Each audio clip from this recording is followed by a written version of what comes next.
السلام عليكم ورحمة الله. وقال الله تعالى في كلامه المجيد: أعوذ بالله من الشيطان الرجيم.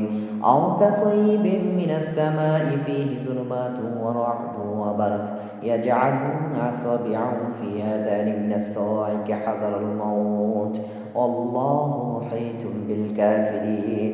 আল্লাহ তাআলা পবিত্র কোরআনে বলেন, তাদের উদাহরণ ওই সমস্ত মানুষের মতো যারা দুর্যোগপূর্ণ ঝড় রাতে পথে চলে, যাতে থাকে আঁধার, গর্জন এবং বিদ্যুৎ চমক, এবং তারা ওই গর্জনের সময় মৃত্যুর ভয়ে কানে আঙ্গুল দিয়ে বাঁচতে চায়, কিন্তু তারা জানে না কাফেররা পর্যন্ত আমি আল্লাহ তাআলার কর্তৃক পরিবেষ্টিত।